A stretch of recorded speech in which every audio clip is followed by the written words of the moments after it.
Back at Martinsville checking the Wendy's race menu. Please make note, the NASCAR Busch Series race at Memphis is getting started right now. You'll see it tomorrow, 1 o'clock Eastern time on TNT. Can't show you the both of them at the same time.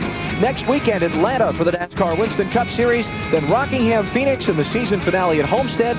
The race for the championship on NBC and TNT. First caution is out. John Andretti off turn 4. It looked almost identical to the shot yesterday between the 4-car of Skinner and the 99 of Burton.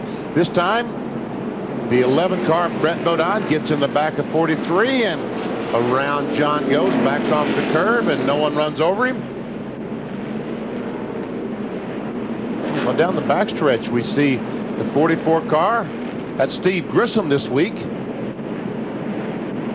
And all of a sudden, bam! Clunk funk.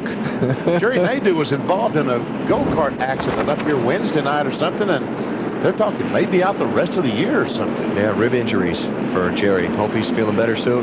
Man, what did that go-kart race pay? Yeah. So Steve Grissom. Bragging rights. Yeah.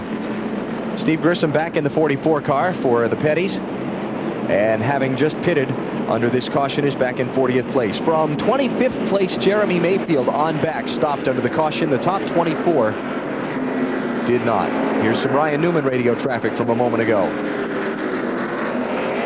Lacking just a little bit of forward drive. I think I might have stayed at the bottom a little bit longer than some of the other guys. Balance is pretty good, rolls the corner pretty nice. I think we achieved what we were going for. Top side of the track's really rubber enough compared to the bottom. Ryan comparing his car's performance in the different spots on the racetrack.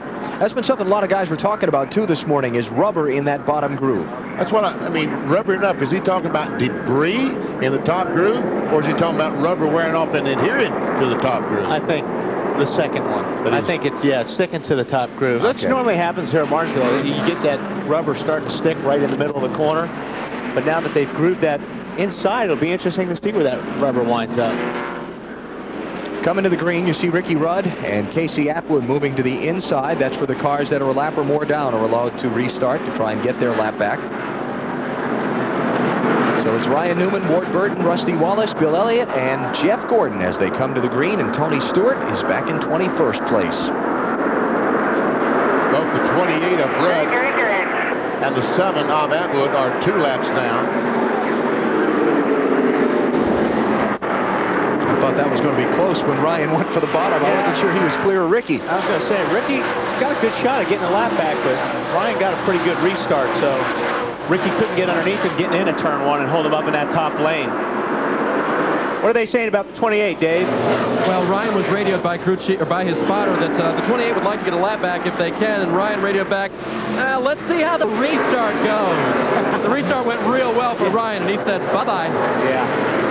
So that means that the fact that Rudd did catch him a break, to give him a break, and I don't think he's going to worry about it, because I think Ricky Rudd's going to be faster than Ryan. Yeah, well, Ricky's probably got a little bit better tires on right now, and if he can get underneath them, we heard Ryan talk about his car was working good on the bottom, so like I said, I think he's got a good shot at getting one of those laps back.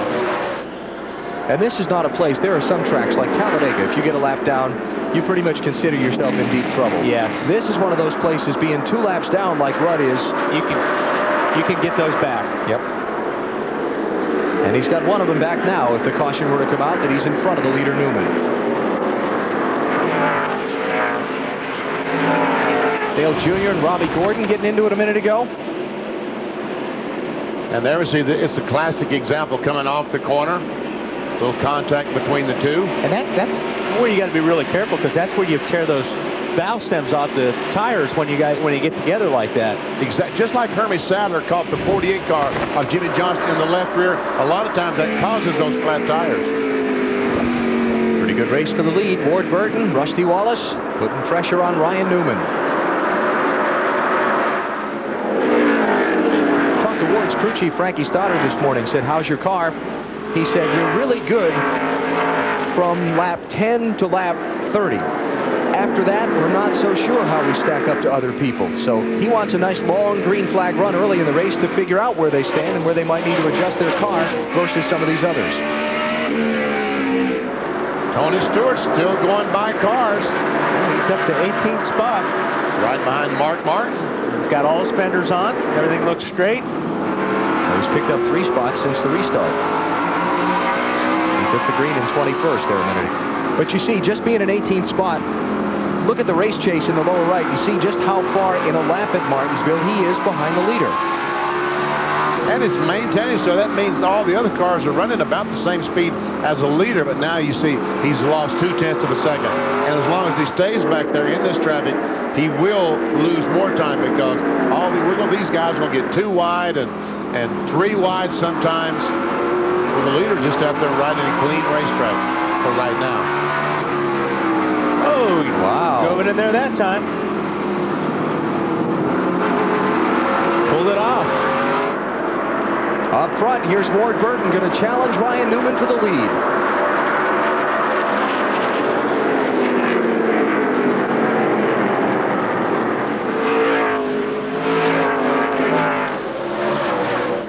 All right, Ward, we just finished 31 laps, so your car's supposed to start going backwards, and he lost the lead. Frankie did say that they really didn't know what was going to happen from lap 30 on, and that's where we are. Better look not look in the mirror. Rusty Wallace is ready to pounce. Well, what I think was interesting about that is that Ward went to the inside lane but didn't get enough grip to get underneath Ryan. So it's still that, what's better, the inside or outside lane? Well, you need all the racetrack getting off the corner. That was what hurt Ward, is he couldn't drift up to the wall. That's right. When he comes off that corner, if he can on the accelerator let it drift up against the outside retaining wall, then that's okay. But when there's a car there and you have to kind of pitch it down, it really hurts your momentum. Got to run that time. Boy. New leader, 22 car, Ward Burton. Here comes Rusty for second. Don't lean on your teammate, Rusty. 34 laps complete of 500 that make up the Old Dominion 500. You're watching NASCAR on NBC.